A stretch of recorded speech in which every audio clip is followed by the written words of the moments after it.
My fiancée messaged, "I've quit your mom's business for your sake." She was far too demanding. "You're welcome." I'd been there for 10 years. I simply replied, "Noted." The next day, I went to work as if nothing had happened and confided in my mother about everything. When my fiancé arrived, expecting accolades, my mom presented her with an invoice for the clients she'd jeopardized.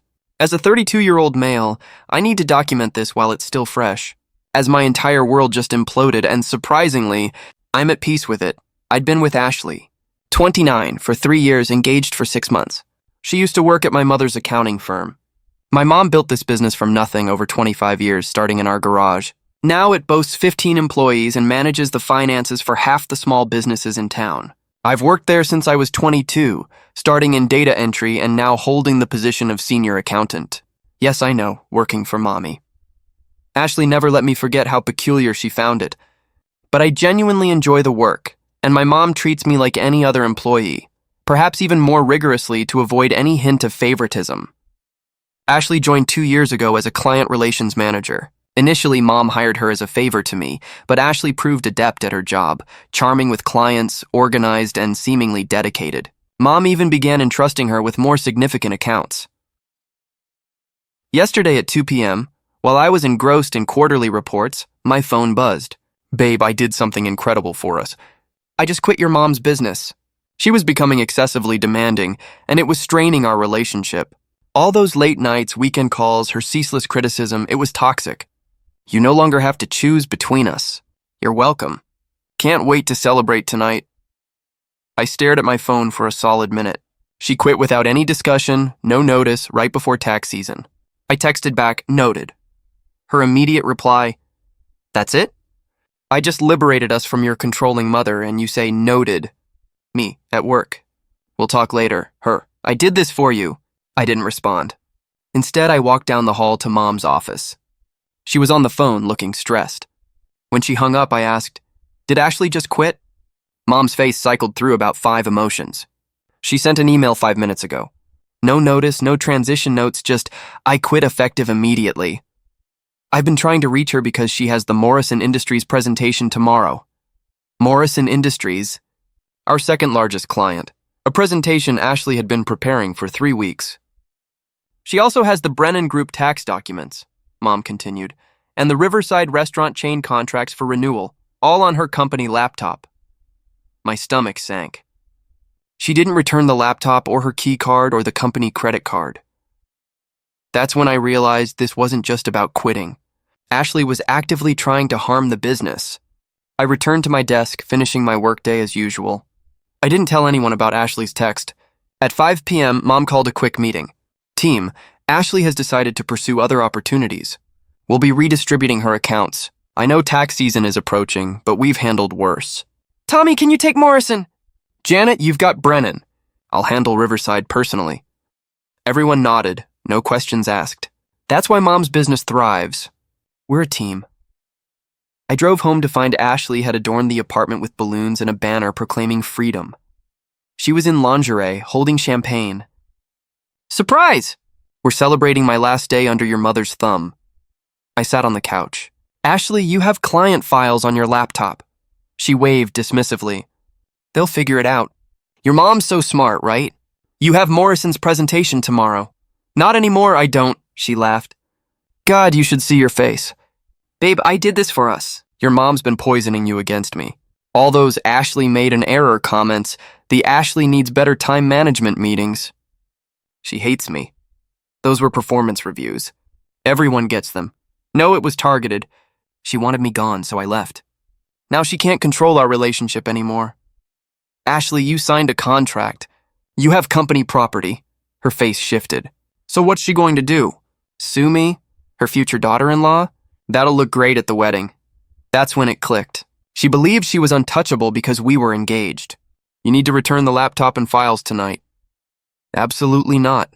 I don't work there anymore." "Ashley, no. You're supposed to be on my side. I'm your fiancé. I quit that toxic job for you, and you're defending her?" She stormed into the bedroom and slammed the door. I slept on the couch. At 3 a.m., I made a decision. Update 1. 1 week later, holy crap. This escalated precisely as I anticipated, yet somehow worse. So the morning after Ashley's freedom celebration, I rose at 6 a.m., showered, dressed for work, and left without waking her. I went to the office as usual. Mom was already there on the phone with Morrison Industries apologizing profusely. They were displeased about the last-minute presenter change. Tommy was frantically trying to recreate the presentation from scratch. I walked into Mom's office. Ashley still has the laptop. I know. She's refusing to return it. I figured. Mom, I think she's doing this to prove a point. She thinks you can't touch her because she's marrying me. Mom looked at me over her glasses. Jake, I love you, but if any other employee did this, what would I do? Send a formal demand letter, then involve lawyers if needed. Exactly. Do what you need to do, Mom. She nodded. I'm sorry this is happening. Me too. At lunch, Ashley's calls began inundating my phone. Where are you? Why didn't you wake me? Are you seriously at work right now? Jake, answer me. This is ridiculous. Your mom is toxic and you're enabling her. I sent one text. Working Morrison presentation at 2 so. She showed up at the office at 1:30. The receptionist, Donna, called back. Jake, Ashley's here. She doesn't have her badge. She doesn't work here anymore. Donna could hear Ashley shrieking in the background. I went up front. Ashley was in full meltdown mode. You're seriously making me check in like a visitor? Jake, tell her who I am. Donna knows who you are. You're a former employee without a badge. Her face turned nuclear red. We need to talk now. I have the Morrison presentation in 30 minutes. I don't care about Morrison. Well, I do. It's my job. Your job? Your job? I quit for you. That's when Mom walked by, heading to the conference room. She nodded politely. Ashley lost it. Don't you dare act casual. You've been trying to break us up since day one. Well, guess what? I won. I'm marrying your son and there's nothing you can do about it. Mom stopped, turned. Ashley, this isn't personal. You quit without notice and retained company property. I need the laptop and files returned by 5 p.m. today, or I'll have to take legal action. Legal action. Ashley laughed. Against your daughter-in-law? Against a former employee who's in breach of contract. Jake! Ashley grabbed my arm. I removed her hand. Tell her what? To let you keep stolen property? Stolen. I worked on those files on company time, using company resources. They belong to the business. She stared at me like I'd slapped her. You're choosing her, your mommy, over your fiancé? I'm choosing to support the business that employs 15 people and serves hundreds of clients. This isn't about choosing sides. Yes, it is. It's always been about sides. And you just showed me which one you're on. She stormed out, but not before shouting, You'll regret this, both of you! Tommy nailed the Morrison presentation, by the way. They weren't thrilled about the switch, but appreciated our professionalism in handling it. At 5 p.m., no laptop. Mom called her lawyer. That night, Ashley wasn't at the apartment. Her stuff was still there, but she was gone. A text from her at 11 p.m. Staying with Brittany. Can't believe you betrayed me like this. Your mom wins. Hope you're happy. The next morning, a formal demand letter was sent to Ashley's email and Brittany's address, where Ashley was staying.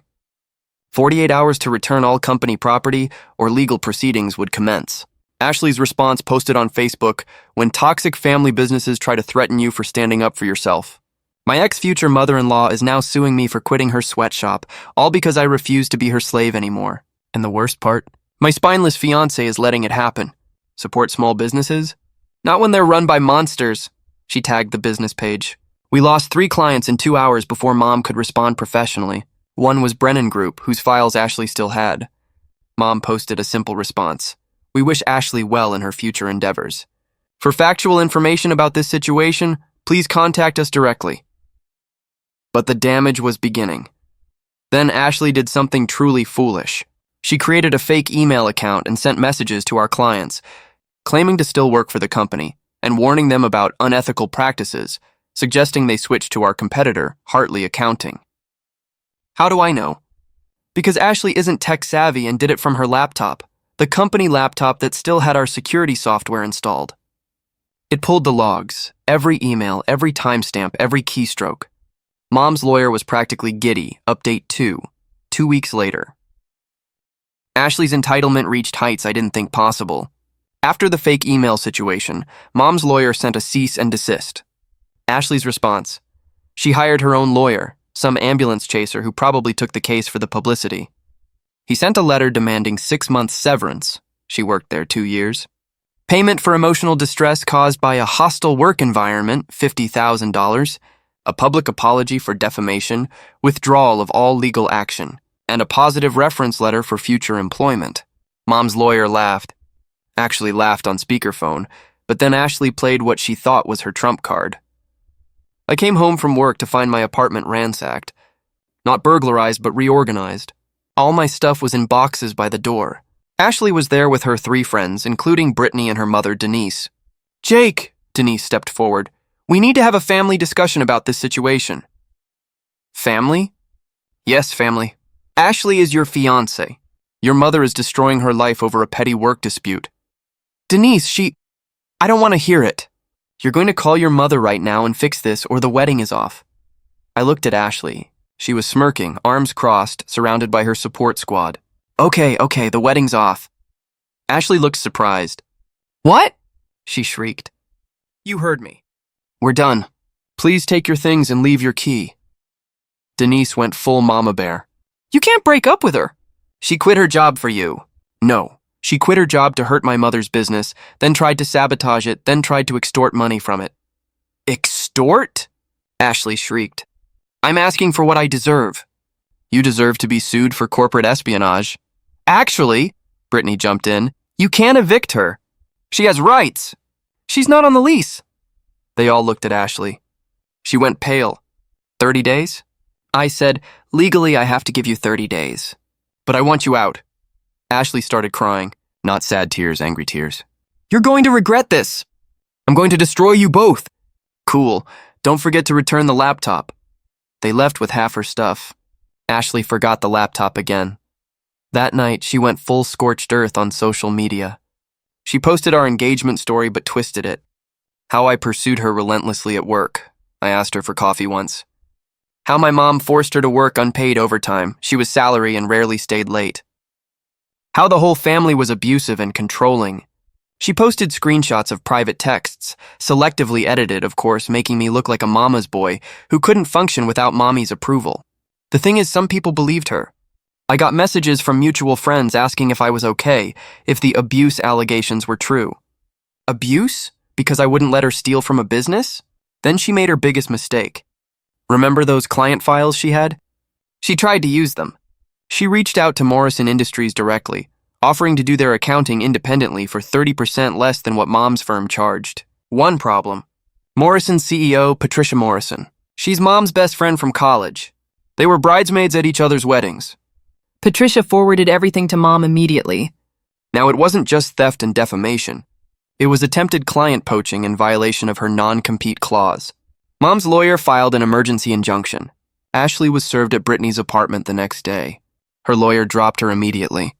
Apparently, she hadn't told him about the non-compete, or the client files, or the fake emails, or any of it, really. But Ashley wasn't done. Oh no. She showed up at Mom's house at 10 p.m., drunk. She rang the doorbell repeatedly, then started pounding when Mom didn't answer fast enough. I know you're in there, you evil witch. You ruined my life. You turned Jake against me. You owe me everything. Mom called the police. Ashley was still screaming when they arrived. She stole my fiancé. She owes me money. I worked so hard and she fired me. Ma'am, you need to calm down. I am calm. This woman is a criminal. She runs a fraud business. Check her taxes. Check them. The officers looked at Mom, standing calmly in her doorway in her pajamas and robe. Would you like to press charges for trespassing and harassment, ma'am? Mom, just get her home safe, please. They escorted Ashley away, but not before she screamed, "This isn't over!" It wasn't. Final update, 1 month later. The conclusion to this disaster is somehow exactly what Ashley deserved, and yet still insane. So after the drunken lawn incident, Ashley got a visit from the police about harassment. No charges thanks to Mom, but a warning. Ashley's response, she tried to break into the office. At 2:09 a.m. on a Tuesday, she used her old key card that she was supposed to return to try to enter the building. Except Mom had deactivated it weeks ago. The attempt triggered our security system and alerted the security company. Cops found her in the parking lot, claiming she forgot something important inside. She was carrying an empty USB drive and wearing all black. Subtle. This time, Mom did press charges, breaking and entering, attempted theft. Ashley bailed out the next morning and immediately went on social media, saying Mom had set her up and planted evidence. Nobody was buying it anymore. But here's where it gets really good. Remember Hartley Accounting? Our competitor she'd been pushing clients toward? Turns out Ashley had applied there for a job using Mom as a reference without asking. Mr. Hartley called Mom personally. They're competitors, but professional ones. They refer overflow to each other during tax season. Helena, I got an interesting application. Ashley Summers says she was your client relations manager for 2 years. Mom put him on speaker. I was in the office. She was, Tom. She quit without notice 6 weeks ago. Ah, she said she was laid off due to downsizing. We haven't downsized. Actually, we're hiring her replacement. I see. She also claimed she brought in 40% of your new business last year. Mom actually snorted. She brought in 2 clients. Our junior accountant brought in 12. Interesting. One more thing. She said she's available immediately, but would need a $20,000 signing bonus to cover legal expenses from a wrongful termination suit against you. Tom, I'm going to send you some public court documents. Read them and make your own decision. Appreciated, Helena. He didn't hire her. Ashley found out and called the office, screaming that Mom sabotaged her. Donna hung up on her. Then came the legal resolution. Court dates for the criminal charges and civil suit happened the same week. Criminal first. Ashley pled down to attempted trespassing. She got probation, community service, and a restraining order keeping her away from the business and Mom's house. The civil case was beautiful. Ashley showed up representing herself. No lawyer would take her case after the first one dropped her. She'd prepared this whole presentation about how she was a whistleblower and deserved protection, not persecution. The judge asked for evidence of what she was whistleblowing about. The toxic work environment. Do you have documentation? Everyone knows. That's not documentation. She tried to submit her Facebook posts as evidence. The judge wouldn't accept them. Then Mom's lawyer presented the signed contract with the non-compete clause.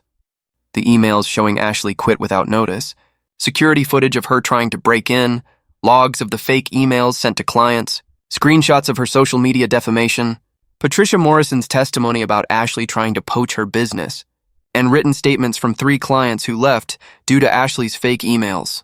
The damages came to $15,000 in lost business from clients who left, $8,000 in legal fees, $5,000 in IT security updates needed after her breach attempts, and $12,000 for breach of contract and violation of non-compete. Total, $40,000. Ashley went white. I don't have that kind of money. As for me and Ashley's living situation, she moved out after I served her with formal eviction papers. She took everything that wasn't nailed down, including my coffee maker and all the light bulbs.